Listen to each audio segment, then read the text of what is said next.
Hello future officers, Radhe Radhe. मैं हूं अपराजिता और आप सभी लोगों का स्वागत है शिखर सिविल सर्विसेज हब पे। तो आज हम लोग कौन सा टॉपिक पढ़ेंगे? आज हम पढ़ेंगे राज्य के नीति निर्देशक तत्व। अभी हमने हिस्ट्री और पॉलिटी हम लोग साथ में लेके चल रहे थे। हिस्ट्री में हमने जैन धर्म तक कंप्लीट कर लिया है और पॉलिटी में हम राज्य के नीति निर्देशक तत्व पढ़ रहे हैं। लेकिन आज से हम क्या करेंगे कि पॉलिटी हम पहले पूरा कर लेंगे, उसके बाद हिस्ट्री किया जाएगा। ठीक है, तो हम आते हैं राज्य के नीति निर्देशक तत्वों पे। ये भी क्या है? देखिए, जो डीपीएसपी है ये क्या है? ये भी एक अधिकार की ही तरह है, लेकिन ये मूल अधिकार नहीं है। ठीक है, अधिकार तो है लेकिन मूल अधिकार नहीं है। यानी कि हम जब ये अधिकार डीपीएसपी के जो अधिकार हैं, अगर वो हमें नहीं मिलते हैं तो हम न्यायालय में नहीं जा सकते हैं कि ये अधिकार हमें मिलना ही चाहिए। क्यों? क्योंकि ये अप्रवर्तनीय है, यानी कि न्यायालय इनको जबरदस्ती नहीं दिलवा सकता है। ये राज्य के ऊपर है कि राज्य जब सक्षम होगा, राज्य का जब मन करेगा तब ये अधिकार आपको देगा। हाँ, लेकिन ये बात सुप्रीम कोर्ट के द्वारा कही गई है कि जब भी राज्य कोई कानून बनाएगा तो इन अधिकारों की उसमें मतलब रखेगा, ध्यान रखेगा कानून बनाते वक्त। ठीक है, अब ये डीपीएसपी आया क्यों? फंडामेंटल राइट्स तो हमें पहले ही दिए जा चुके थे, तो इसकी क्या जरूरत पड़ी? इसकी जरूरत यूं पड़ी कि जब संविधान सभा की बैठक हो रही थी तो जो हमारे मूल अधिकार हैं, तो सब में आपस में बात हो रही थी, क्या जो हमने मूल अधिकार दिए हैं क्या उतने ही बस काफी हैं लोगों के लिए, लोगों के विकास के लिए? तो क्वेश्चन उठा, नहीं भाई, ये अधिकार तो काफी नहीं है।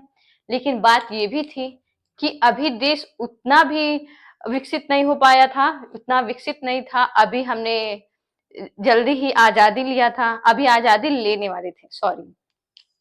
और क्या हुआ था, अंग्रेज हमें काफी लूट चुके थे, तो हमारे पास इतने संसाधन नहीं थे कि बहुत सारे अधिकार हम एक ही साथ दे दें। तो क्या हुआ, लोगों ने कहा कि अभी हमारे पास इतने संसाधन नहीं है कि और भी अधिकार दे दिए जाए।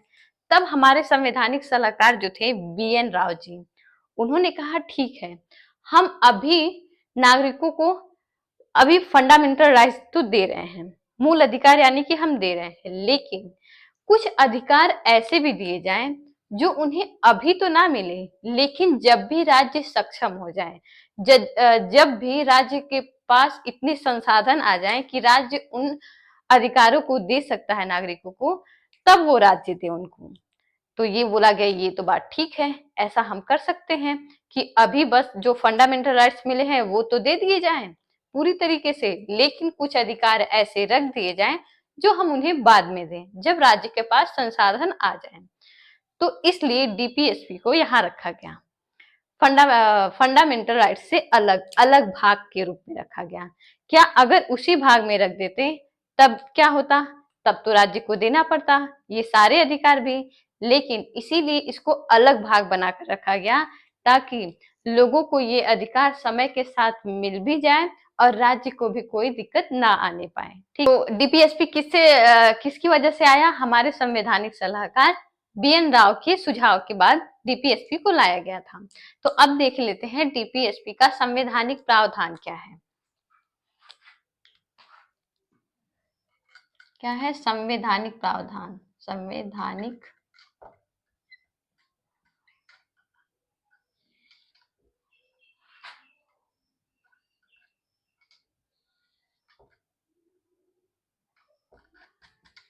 प्रावधान क्या है? संवैधानिक प्रावधान।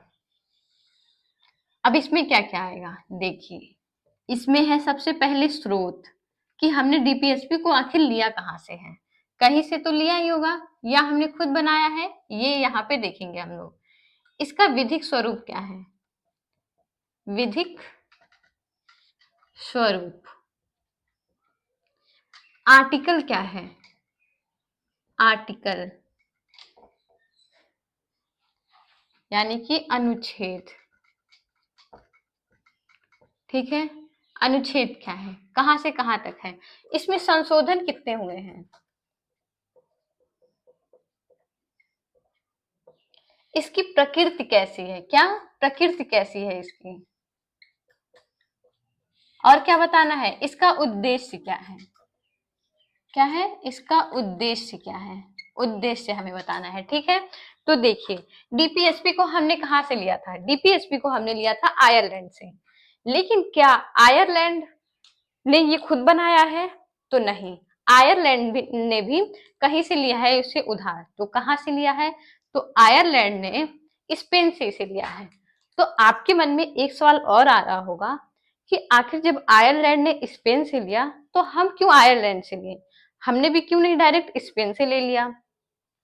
तो देखिए, स्पेन में जो डीपीएसपी का प्रावधान है और जो आयरलैंड में डीपीएसपी का प्रावधान है उसमें थोड़ा सा डिफरेंट है। और वो डिफरेंट ये है कि स्पेन में जो डीपीएसपी का प्रावधान रखा गया है वो प्रवर्तनीय रखा गया है। यानी कि न्यायालय उसको अगर राज्य नहीं दे रहा है लोगों को, तो न्यायालय उसको लागू करवाएगा। लेकिन हमारे पास तो अभी संसाधन नहीं थे, ये अधिकार तो अभी हम दे नहीं सकते थे।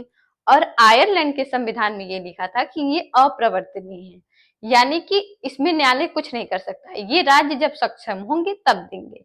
इसीलिए हमने आयरलैंड से लिया, ना कि डायरेक्ट स्पेन से लिया। स्पेन में क्या था? स्पेन में ये प्रवर्तनीय था, यानी कि न्यायालय इसे लागू करवा सकता है।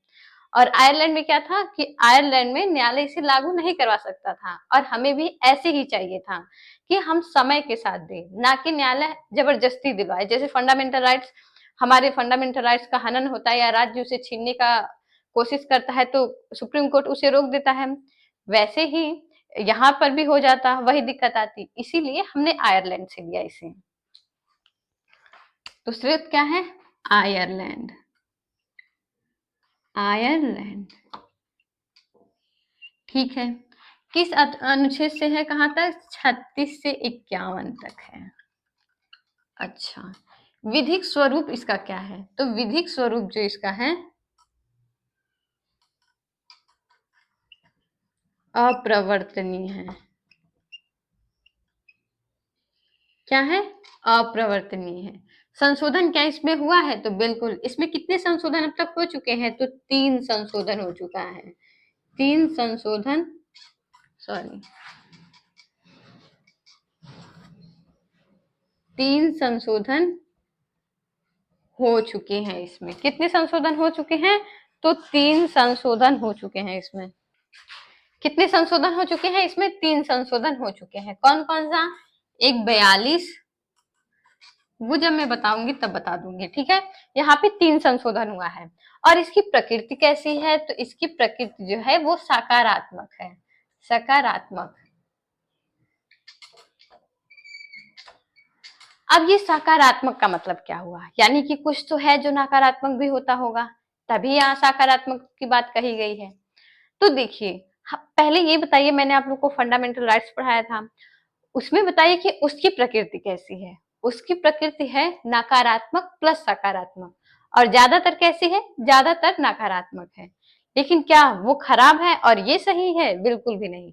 यह नकारात्मक और सकारात्मक का मतलब ये होता है कि नकारात्मक का मतलब ये हुआ कि वहां राज्य को कुछ करने से मना किया गया है, कि राज्य किसी के साथ भेदभाव नहीं करेगा, किसी को कोई उपाधि नहीं देगा। ऐसे बताया गया है ना, आर्टिकल 18 में, आर्टिकल 14 में, आर्टिकल 15 में, आर्टिकल 16 में कहा गया है ना। आर्टिकल 16 में कहा गया है कि 7 आधारों पर राज्य किसी के भी साथ भेदभाव नहीं करेगा। आर्टिकल 15 में कहा गया है कि 5 आधारों पर किसी के साथ भेदभाव नहीं करेगा। आर्टिकल 18 में कहा गया है कि राज्य किसी को उपाधि नहीं देगा। तो यहाँ राज्य फंडामेंटल राइट्स में क्या किया गया है? यहाँ राज्य को कुछ करने से मना किया गया है। किसमें? मूल अधिकार में। इसलिए उसे नकारात्मक बोला गया है। और इसे सकारात्मक क्यों बोला गया है? यहाँ राज्य को ही करने के लिए बोला गया है कि आप जब भी आपके पास संसाधन है, जब भी आप कानून बनाए, तो इन अधिकारों का उसमें ध्यान रखें, ताकि ये अधिकार भी नागरिकों को मिल पाए। इसलिए इसकी प्रकृति जो है वो सकारात्मक है, और फंडामेंटल राइट्स की प्रकृति जो है वो सकारात्मक भी है और नकारात्मक भी है, ठीक है। तो सकारात्मक का मतलब ये हो गया। अब इसका उद्देश्य क्या है? तो देखिए, इसका उद्देश्य में पहला है कि कल्याणकारी राज्य की स्थापना करना।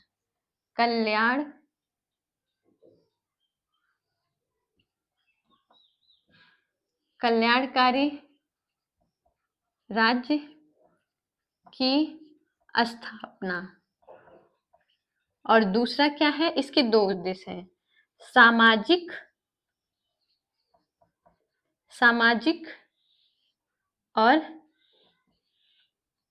आर्थिक। आप लोग को दिख तो रहा है ना? एक मिनट में चेक कर लेती हूँ पहले, दिख रहा है कि नहीं। थोड़ा सा कट जा रहा है तो ठीक है, इस उद्देश्य को मैं इसको हटाने के बाद बताती हूँ। ठीक है, ये उद्देश्य यहाँ से हटा दीजिए, इसको मैं बाद में बताती हूँ। ये आप पहले लिख लीजिए। देखते हैं इसका उद्देश्य क्या है, इसको हटा देते हैं। क्या देखते हैं, उद्देश्य क्या है। इसका उद्देश्य है, दो उद्देश्य हैं इसके, पहला और दूसरा। क्या क्या है देखिए, एक तो है कल्याणकारी राज्य की स्थापना करना। क्या? कल्याणकारी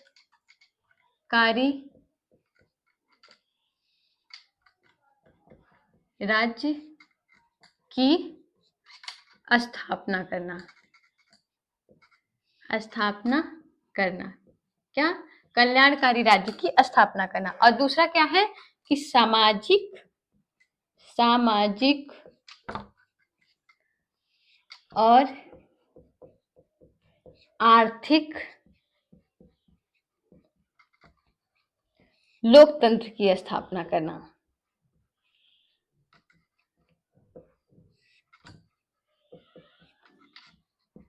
स्थापना करना क्या है? कल्याणकारी राज्य की स्थापना करना और सामाजिक और आर्थिक लोकतंत्र की स्थापना करना। यहाँ कल्याणकारी का मतलब क्या है, यानी कि एक देश जो है वो कल्याणकारी होगा, और यहाँ कल्याणकारी अगर है तो कोई तो ऐसा देश होगा जो सामान्य भी होगा। तो अब इसका डिफरेंट देख लेते हैं, इसका डिफरेंट क्या होता है। तो देखिए, सबसे पहले कल्याणकारी और सामान्य राज्य में अंतर समझ लेते हैं। सामान्य राज्य और कैसा? कल्याणकारी राज्य। कल्याणकारी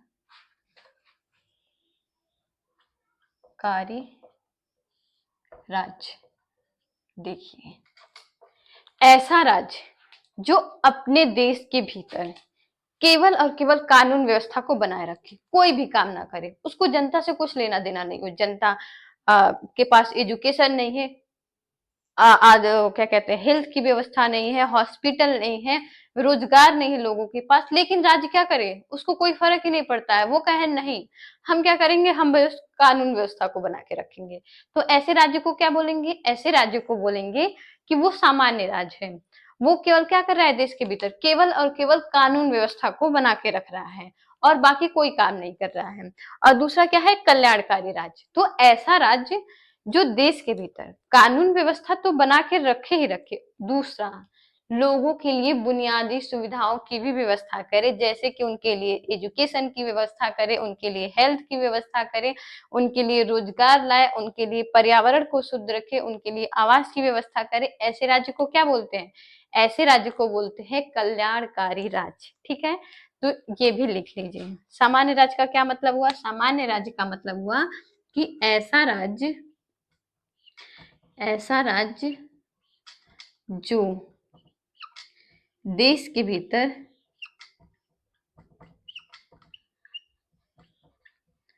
केवल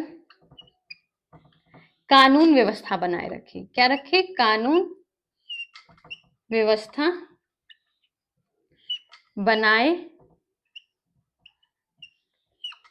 रखे, ऐसे राज्य को क्या बोलते हैं? सामान्य राज्य बोलते हैं। और दूसरा कल्याणकारी राज्य क्या होता है? ऐसा राज्य जो देश के भीतर कानून व्यवस्था तो बनाए ही, कानून व्यवस्था तो बनाकर रखे ही,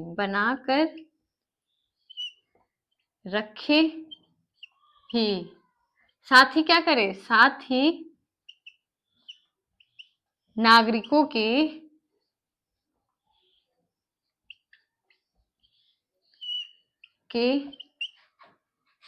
लिए बुनियादी सुविधाओं की भी व्यवस्था करें। क्या? बुनियादी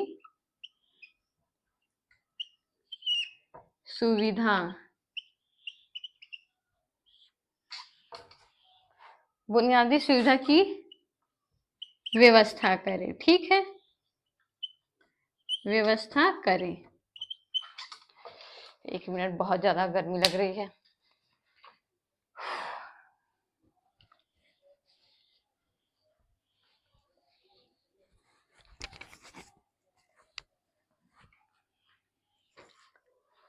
तो देखिए, क्या है, ऐसा राज्य क्या करे? व्यवस्था करे। तो देखिए, हमारा भारत देश कैसा है? कल्याणकारी राज्य है। नीति निर्देशक तत्व में क्या कहा गया है कि कैसा देश बनाना है? हमें कल्याणकारी राज्य बनाना है, कल्याणकारी देश होना चाहिए। यानी कि हमें जिन लोगों के पास बुनियादी सुविधाएं नहीं है, हेल्थ की व्यवस्था नहीं है, जहां जहां एजुकेशन की व्यवस्था नहीं है, जिन लोगों के पास रोजगार की व्यवस्था नहीं है, उन लोगों के लिए राज्य इन व्यवस्थाओं को करे। लेकिन अगर राज्य नहीं करेगा तो क्या आप सुप्रीम कोर्ट जाएंगे? बिल्कुल भी नहीं जाएंगे, क्योंकि ये राज्य के ऊपर है कि राज्य आपको देगा, लेकिन जबरदस्ती नहीं देगा, उसका जब मन होगा तब देगा। कानून व्यवस्था बनाने में ये ध्यान रखेगा। ठीक है, तो कल्याणकारी राज्य का मतलब ये हुआ। और सामाजिक और आर्थिक लोकतंत्र की स्थापना हो। ऐसा ना हो कि देश के संसाधनों पर किसी एक ही वर्ग का अधिकार हो जाए। ऐसा ना हो कि देश के भीतर छुआछूत की व्यवस्था बड़े पैमाने पे हो, कुछ लोगों को एकदम से नीचा दिखा दिया जाए, और कुछ लोग अपना सामाजिक स्थिति बहुत ही ज्यादा ऊंचा कर ले। ऐसा ना होने पाए। तो कैसा देश हमें बनाना है? तो पहला, हमें कल्याणकारी राज्य बनाना है, और दूसरा कैसा बनाना है? सामाजिक और आर्थिक लोकतंत्रात्मक राज्य बनाना है। तो इसका मतलब ये हुआ, इसका उद्देश्य ये है, आप लोग लिख लीजिए। तो चलिए अभी हम देख लेते हैं कि नीति निर्देशक तत्वों में कौन कौन से ऐसे अधिकार हैं जो संविधान संशोधन के द्वारा जोड़े गए हैं। है ना, मैंने बताया ना कि 3 संशोधन अब तक इसमें हो चुके हैं। 3 संशोधन करके इसमें क्या क्या, 3 संशोधनों के द्वारा कुछ आर्टिकल इसमें नए जोड़े गए हैं। ये नहीं कि इसमें से कुछ हटाया नहीं गया है, मतलब जो भी जरूरी वाली चीजें थी उनको भेजा गया है। कहाँ पे? फंडामेंटल राइट्स में। जैसे कि शिक्षा का अधिकार हमने कहाँ भेजा है? 21 क में। 21 क में गया है ना, शिक्षा का अधिकार। 14 वर्ष तक के बच्चों के लिए एजुकेशन की व्यवस्था, वो चला गया है। क्यों? क्योंकि राज्य सक्षम हो चुका था, राज्य इतना सामर्थ हो चुका था, इतना समर्थ हो चुका था कि एजुकेशन दे सके, प्राथमिक शिक्षा लोगों को दे सके। इसलिए क्या किया गया, यहाँ से उठाकर और उसको फंडामेंटल राइट्स बना दिया गया। अब वो क्या है? अब वो मूल अधिकार है। अगर अब 14 वर्ष तक के बच्चों को एजुकेशन नहीं मिलता है तो हम सुप्रीम कोर्ट जा सकते हैं, और सुप्रीम कोर्ट उसे लागू भी करवाएगा। क्यों? क्योंकि वो अब मूल अधिकार बन गया। और इसके पहले वो कहाँ था? इसके पहले वो था आर्टिकल 45 में, यानी कि डीपीएसपी था। तो राज्य नहीं दे रहा था तो हम सुप्रीम कोर्ट नहीं जा पा रहे थे। लेकिन जब वो मूल अधिकार बन गया है तो राज्य अब नहीं देगा तो हम जा सकते हैं। तो चलिए अब हम देखते हैं कौन कौन से अधिकार जोड़े गए हैं। तो संविधान संशोधन द्वारा जोड़े गए अनुच्छेद, अनुच्छेद। ठीक, तो कौन कौन सा हुआ है प्रमुख? देखिए बताते हैं। एक तो जोड़ा गया 42वां संविधान संशोधन के द्वारा। 42वां संविधान संशोधन, ये जो अभी डीपीएसपी में जोड़े गए हैं मैं उनका बता रही हूँ। ठीक है, और दूसरा क्या है? 44वां, 44वां संविधान संशोधन, संशोधन।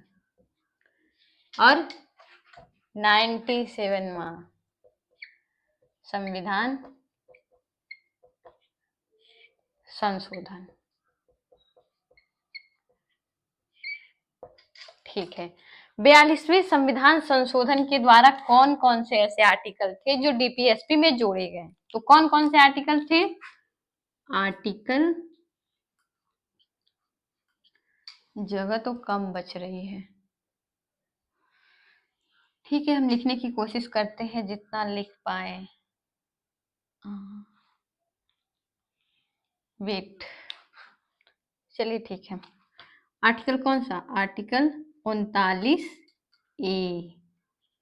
इसमें क्या कहा गया? आर्टिकल 39A में कहा गया है कि जिन लोगों के पास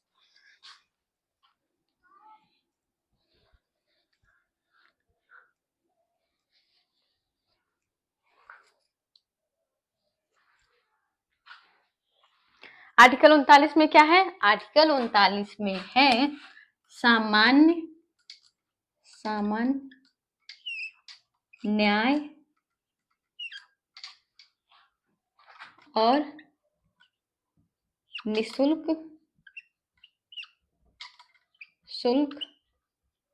विधिक सहायता।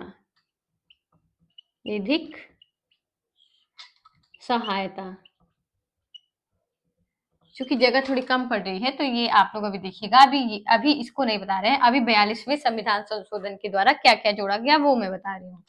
39 में क्या है? सामान्य न्याय और निशुल्क विधिक सहायता। ये क्यों कहा गया? क्योंकि हमारे देश में बहुत सारे गरीब लोग भी हैं। अमीर लोगों की संख्या कितनी है? 5%, 10% इतनी है, और गरीब लोग क्या है? गरीब लोगों की संख्या बहुत ज्यादा है। तो ये इसलिए जोड़ा गया कि गरीब लोग कहीं न्याय से वंचित ना रह जाएं, उनके पास पैसे ना हो, इसलिए वो कहीं न्याय से वंचित ना रह जाएं। इसलिए क्या कहा गया है? सामान्य न्याय और निशुल्क विधिक सहायता। मतलब कि न्याय तो सबको सामान्य मिलना चाहिए, यानी कि जो अमीर है उनके लिए भी एक ही दंड होना चाहिए और जो गरीब है उनके लिए भी एक ही दंड होना चाहिए, पक्षपात नहीं होना चाहिए। और निशुल्क विधिक सहायता मतलब जिनके पास पैसे नहीं है वकील रखने के, उनको क्या करेगी सरकार? सरकारी वकील प्रोवाइड करवाती है ना। तो वही लिखा है कि सामान्य न्याय और निशुल्क विधिक सहायता, ये आर्टिकल 39A में कहा गया है। और कौन सा आर्टिकल जोड़ा गया? और जोड़ा गया आर्टिकल 43A। आर्टिकल 43A, इसमें क्या कहा गया है? इसमें क्या कहा गया है? आर्टिकल 43A, इसमें कहा गया है कि लघु, एक मिनट वेट, इसमें क्या कहा गया है? इसमें कहा गया है कि लघु एवं कुटीर उद्योगों में, किसमें? कुटीर उद्योगों में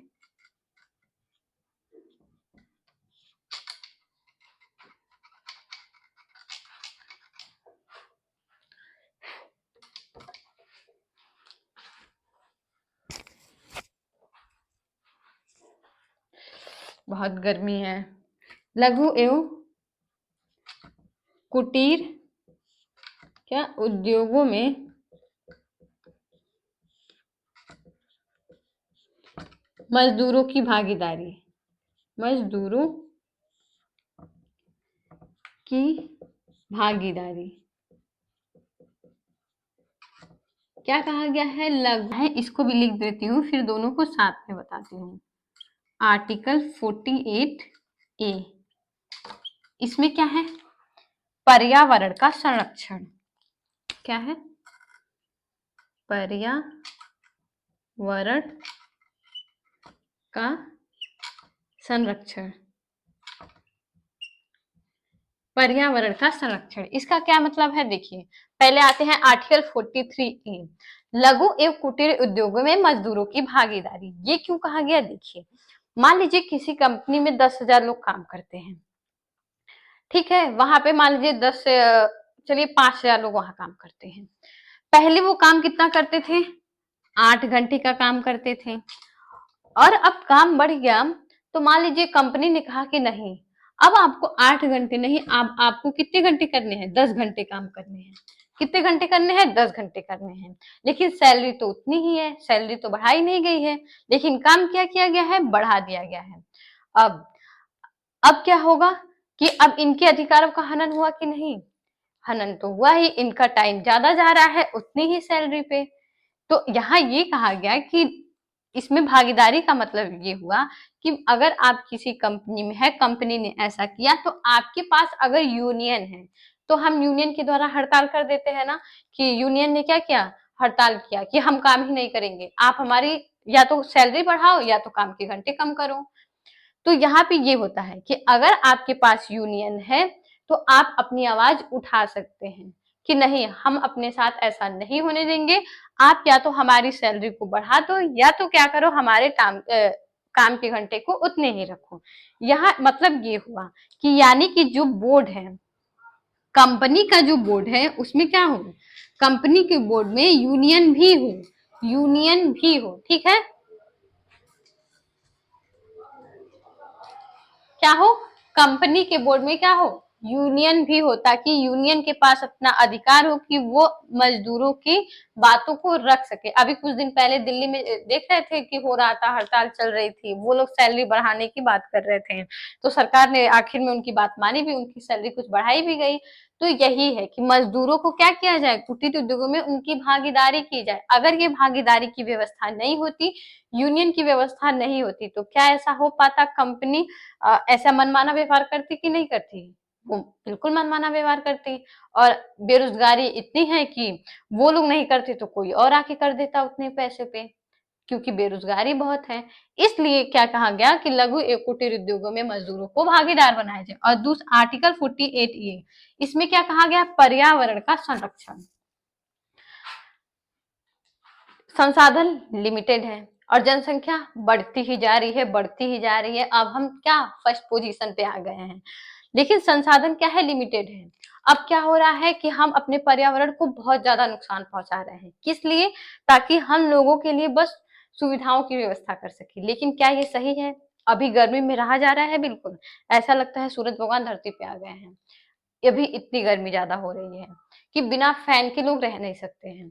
लेकिन ये क्यों हो रहा है, ये हो रहा है कि हमने अपने पर्यावरण को बहुत ज्यादा नुकसान पहुंचा दिया है। इसलिए ये कहा गया कि आर्टिकल 48 में ये कहा गया कि आप ठीक है, आप लोगों के लिए सुविधाओं की व्यवस्था करो, संसाधनों की व्यवस्था करो, लेकिन पर्यावरण की भी सुरक्षा करो।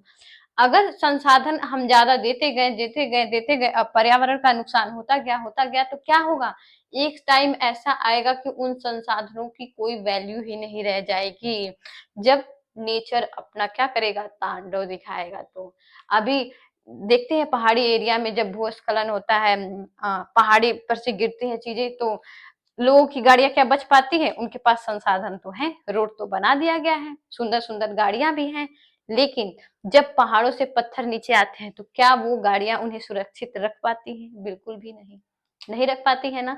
तो इसलिए क्या कहा गया है कि ठीक है, आप संसाधन की व्यवस्था करते हैं तो करिए, लेकिन क्या करिए, पर्यावरण का साथ में संरक्षण भी करिए, इतना भी मत कर दीजिए कि आपको ही वो बाद में जाके नुकसान करे, ठीक है। तो आर्टिकल 48 में ये कहा गया कि पर्यावरण का संरक्षण किया जाए, तो ये आप लोग लिख लीजिए। फिर इसे हटा के 44वां संविधान संशोधन बताते हैं। चलिए अब आते हैं किस पे, अब आते हैं 44वें संविधान संशोधन पे। तो इसके द्वारा कौन सा आर्टिकल जोड़ा गया, इसके द्वारा जोड़ा गया आर्टिकल 38(2) और इसमें क्या कहा गया है कि राज्य जो है क्या करेगा, राज्य, तो चलिए देखते हैं क्या करेगा राज्य। राज्य जो है, राज्य आय, सुविधा और अवसर की असमानता को, असमानता को समाप्त करेगा, समाप्त करेगा। यहाँ आर्टिकल 38(2) में क्या कहा गया है कि आय, सुविधाओं का और अवसर की जो असमानता है, समानता नहीं, यहाँ ध्यान रखिएगा, अगर पेपर में थोड़ा सा भी मतलब ध्यान हटा तो दुर्घटना घट सकती है। यहाँ असमानता, असमानता में ध्यान रखना है। यहाँ क्या बोला गया है कि आय की, सुविधाओं की और अवसर जो हमें गवर्नमेंट जॉब देने के लिए अवसर मिलते हैं और या बाकी कुछ देने के लिए मिलता है, तो क्या है कि राज्य आय, सुविधा और अवसर की असमानता को क्या करेगा, समाप्त करेगा। यानी कि क्या करेगा, समानता लाने की कोशिश करेगा, गरीब और अमीर के बीच की खाई को कम करने की कोशिश करेगा। लेकिन क्या ऐसा हो पाया है? नहीं।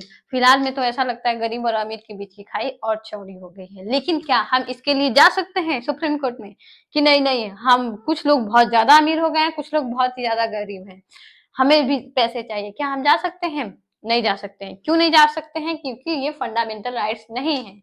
ये डीपीएसपी, और डीपीएसपी क्या है? अप्रवर्तनीय है, यानी कि न्यायालय इसे लागू नहीं करवा सकता। ये राज्य के ऊपर है कि राज्य देगा कि नहीं देगा।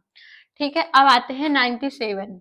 इसमें इसके द्वारा क्या किया गया है? सहकारी संस्थाओं की स्थापना। सहकारी संस्थाओं की स्थापना। ठीक है, सहकारी संस्थाओं की स्थापना की बात कही गई। अच्छा, अब हम देख लेते हैं, ये मैंने नहीं बताया कि किस किस सन में हुआ था। 42वां संविधान संशोधन कब हुआ था? 1976 में हुआ था। 44वां संविधान संशोधन कब हुआ था? तो 1978 में हुआ था। 1978 में हुआ था। ठीक है, और 97वां संविधान संशोधन कब हुआ था? तो ये हुआ था 2011 में। कब हुआ था? 2011 में। ये ईयर भी पूछ लेता है, ये पूछ लेता है, सीक्वेंस में दे देता है कि 42वां संविधान संशोधन कब हुआ था, 44वां संविधान संशोधन कब हुआ था, और 57वां संविधान संशोधन कब हुआ था। तो ये ईयर भी पूछ लेता है, सीक्वेंस में बैठाने के लिए दे देता है, तो ये भी पता होना चाहिए। तो ठीक है, इसे आप लोग लिख लीजिए, फिर हम देखते हैं दूसरा। चलिए, अब किस पे आते हैं? अब हम लोग आते हैं, वेट 1 मिनट।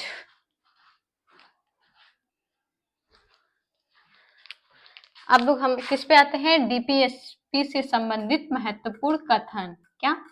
डीपीएसपी डीपीएसपी से संबंधित महत्वपूर्ण कथन। डीपीएसपी से संबंधित महत्वपूर्ण कथन। अब हम देख लेते हैं डीपीएसपी को किसने क्या कहा है। ठीक है, तो देखिए, डीपीएसपी को सच्चा कूड़ादान किसने क्या है कहा है? सच्चा कूड़ादान। क्या? सच्चा कूड़ादान, यानी कि ट्रू डस्टबिन की संज्ञा किसने दी है? किसने दी है? ट्रू डस्टबिन की संज्ञा किसने दी है? तो किसने दिया है डीपीएसपी को ट्रू डस्टबिन की संज्ञा? टी कृष्णाचारी। टी कृष्णाचारी ने क्या कहा है डीपीएसपी को? ट्रू डस्टबिन, यानी कि सच्चा कूड़ादान की संज्ञा दी है। ठीक है, डीपीएसपी को अनोखी विशेषता किसने कहा है? डीपीएसपी को अनोखी विशेषता की संज्ञा किसने दी है? अनोखी विशेषता। अनोखी विशेषता की संज्ञा किसने दिया है? तो हमारे बी आर अम्बेडकर जी ने। किसने दिया है? अम्बेडकर जी ने। अम्बेडकर जी। ठीक है, डीपीएसपी को अनोखी विशेषता अम्बेडकर जी ने कहा है। संविधान की आत्मा इसको किसने कहा है? डीपीएसपी को संविधान की आत्मा।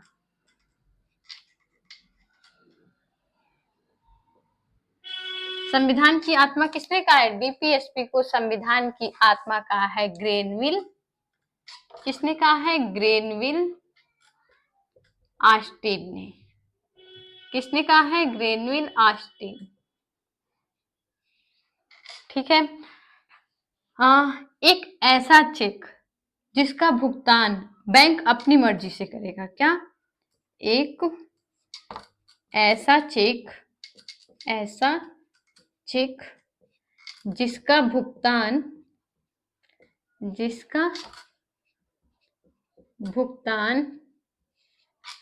बैंक अपनी मर्जी से करेगा।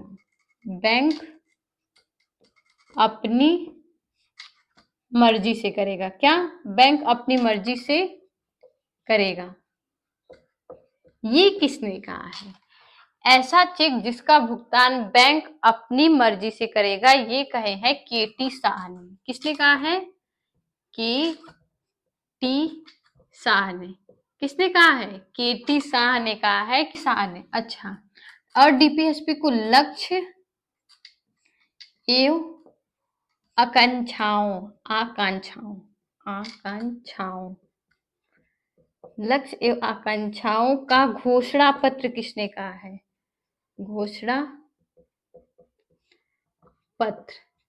लक्ष्य एवं आकांक्षाओं का घोषणा पत्र किसने कहा है इसे? तो केसी वियर ने कहा है। किसने कहा है? केसी वियर ने कहा है। केसी वियर ने कहा है। लक्ष्य एवं आकांक्षाओं का घोषणा पत्र किसने कहा है? केसी वियर ने कहा है। और क्या? संविधान की जीवनदायी प्रावधान। संविधान की जीवनदायी प्रावधान की संज्ञा किसने दी है? प्रावधान। किसने कहा है कि डीपीएसपी संविधान की जीवनदायी प्रावधान की संज्ञा किसने दी है? एल एम सिंघवी ने। देखिए, अब इसको अच्छे से समझ लेते हैं।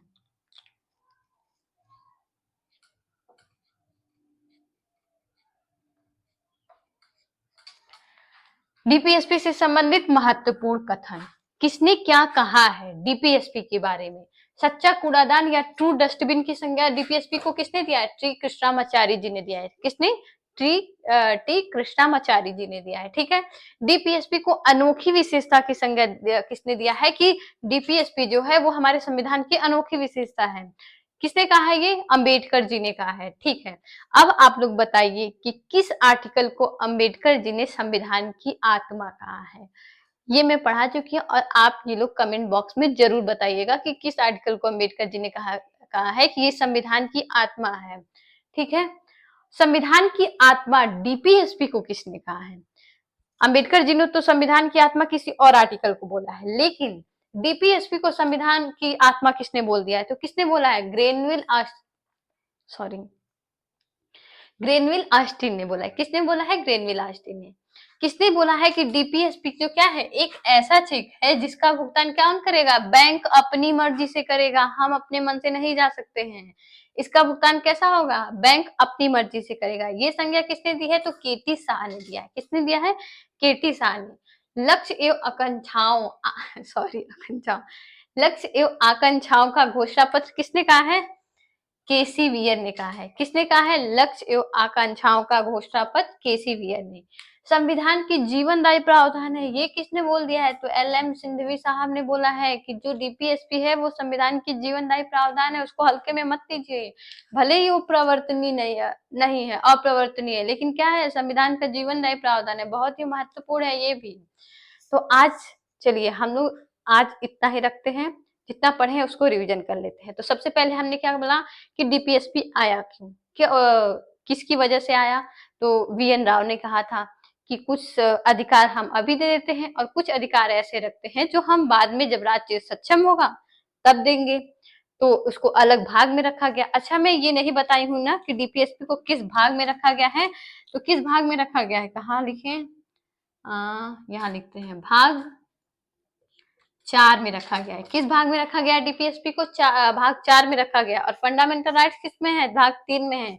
इसीलिए उनको अगल बगल ही रखा गया है कि जब भी राज्य सक्षम होगा आराम से भेज सकते हैं, बगल में ही तो है। ठीक है। तो किस में है? भाग 4 में है। तो संवैधानिक प्रावधान देख लेते हैं। संवैधानिक प्रावधान क्या है? तो हमने लिया कहाँ से है? आयरलैंड से लिया है। आयरलैंड ने कहाँ से लिया? स्पेन से लिया है। ठीक है। आर्टिकल कौन कौन से हैं? तो आर्टिकल 36 से लेके 51 तक है। संविधान संशोधन इसमें कितना हुआ है? तो अब तक 3 हो चुके हैं। और इन तीनों के द्वारा क्या किया गया है? नए नए आर्टिकल जोड़े गए हैं। और उसके बाद क्या किया गया है? किस भाग में है? तो भाग 4 में है। अच्छा, उसके बाद इसकी प्रकृति कैसी है? तो सकारात्मक है। इसका विधिक स्वरूप कैसा है? तो अप्रवर्तनीय है। उसके बाद हमने क्या देखा, उसके बाद हमने देखा कि इसकी विशेष उसका उद्देश्य क्या है। तो इसका उद्देश्य क्या है, इसका उद्देश्य ये है कल्याणकारी राज्य की स्थापना करना, और क्या है, सामाजिक और आर्थिक लोकतंत्र की स्थापना करना। ठीक है, ये है। और उसके बाद हमने देखा महत्वपूर्ण कथन है, किसने क्या कहा है इनके बारे में। अब देखिए, अब तक मैंने जितना पढ़ाया है इसमें से क्वेश्चन पूछे गए हैं। ठीक है, जो संवैधानिक प्रावधान है वहां से कई बार क्वेश्चन आए हैं कि डीपीएसपी को हमने कहाँ से लिया है, किस आर्टिकल में है, प्रवर्तनीय है कि नहीं, यहाँ से कई बार क्वेश्चन पूछा गया है। और महत्वपूर्ण कथन से तो भी कई बार क्वेश्चन आ चुके हैं यूपी पीसीएस और कई स्टेट पीसीएस में यहाँ से क्वेश्चन आए हैं। तो सच्चा कूड़ादान टी कृष्णामाचारी। डीपीएसपी की अनोखी विशेषता किसने कहा है, अंबेडकर जी ने। क्या है, क्या अंबेडकर जी ने क्या कहा है, डीपीएसपी को अनोखी विशेषता कहा है। ठीक है, सच्चा कूड़ादान किसने कहा है, टी कृष्णामाचारी जी ने कहा है। संविधान की आत्मा किसने बोल दिया, तो ग्रेनविल ऑस्टिन जी ने डीपीएसपी को संविधान की आत्मा बोला है। ऐसा चेक जिसका भुगतान बैंक अपनी मर्जी से करेगा, ये किसने बोला है, तो ये किसने बोला है, केटी शाह ने बोला है। किसने बोला है, केटी शाह ने। लक्ष्य एवं आकांक्षाओं का घोषणा पत्र किसने बोला है, तो केसी वियर जी ने बोला है। किसने बोला है, केसी वियर जी ने बोला है।